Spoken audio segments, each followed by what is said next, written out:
तो प्रिय भक्तजनों, आज बुधवार के दिन आप श्रवण करेंगे बड़ी ही दुर्लभ कथा, जिसे सुनने मात्र से ही जन्म जन्मांतर के पाप क्षीण हो जाते हैं। हे उमानंदन श्री गणेश जी, आप बल, बुद्धि तथा समृद्धि देने वाले देवताओं के भी प्रथम पूज्य हैं।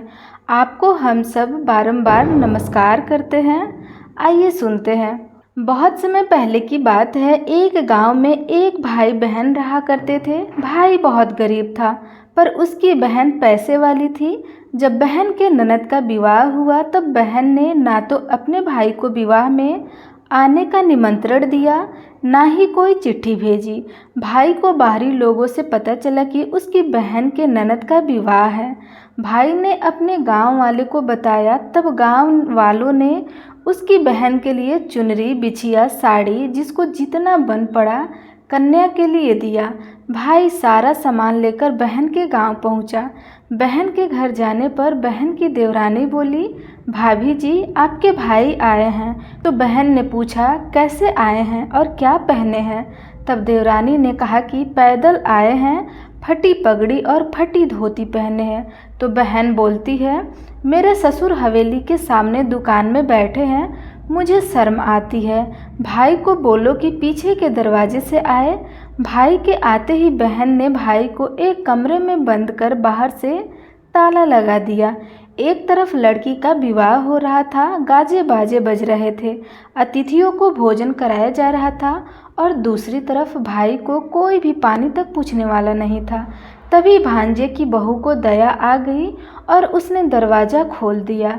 दरवाज़ा खुलते ही भाई वहाँ से भागा। 2 दिन के भूखे प्यासे रहने के कारण उसे चक्कर आने लगे।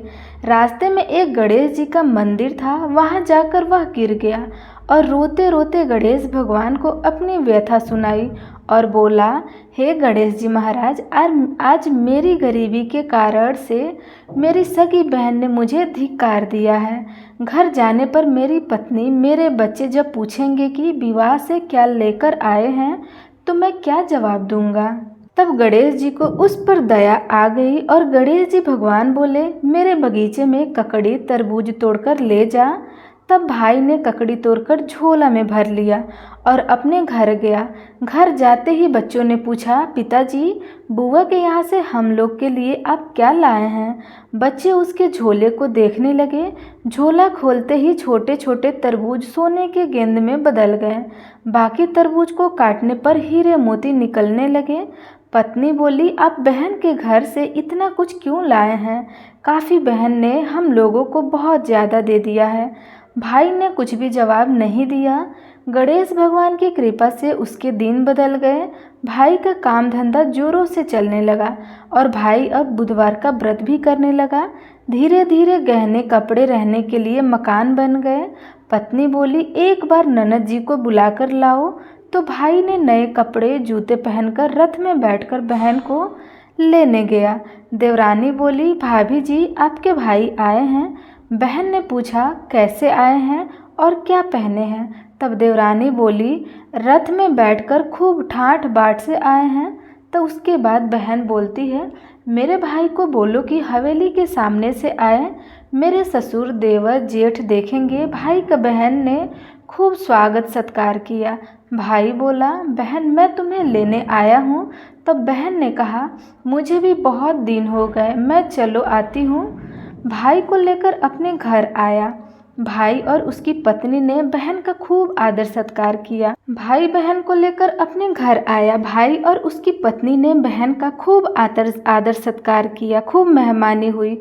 जो चीज़ें मांगी सब बनवाकर उसे दे दिया। बहन बोली, भाई, मुझे एक जोड़ी जूतियाँ चाहिए।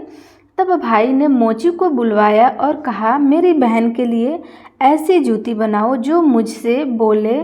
तब मोची ने कहा, उसमें कुछ समय लग जाएगा। तो भाई ने कहा, कोई बात नहीं है, मैं इंतज़ार कर लूँगा। बहन को बहुत सारा धन देकर अब भाई ने उसे विदा कर दिया और अभी तक वह जूती नहीं आई थी। बहन रवाना होने लगी, तभी मोची जूतियाँ लेकर आया। बहन की जूती बहन की जूती पहनते ही जुतिया बोली, निर्धन भाई की पैसे वाली बहन, गणेश जी का बगीचा नहीं होता तो आज क्या करती। बहन तब भाई की पत्नी से पूछने लगी, यह कहाँ से आवाज़ आ रही है। तब भाई ने कहा, सुबह का समय है, कोई जीव जंतु बोल रहे होंगे। भाई ने घोड़े गाड़ी को जल्दी जाने के लिए कहा। बहन के ताजे की पत्नी जिद करके बैठ गई, बोली, अजी बताइए जुतिया क्या बोल रही थी। तब पत्नी ने अपनी पूरी बात उसे बताई, सारी आप बीती कह सुनाई कि कैसे बहन ने मुझे 2 दिन भूखा रखा, कमरे में बंद कर दिया था। भांजे की बहू ने दरवाज़ा खोला, तब मैं बाहर आया और गणेश जी की शरण में जा पहुंचा। गणेश जी की कृपा से हमारे दिन बदल गए। तभी से मैं गणेश व्रत करने लगा। उससे अपने पत्नी को सारी बातें बताई। तब पत्नी बोली, अगर मुझे मालूम होता तो मैं आपकी बहन को कुछ नहीं देती, मेरा दिया हुआ सब कुछ वापस लेकर आओ।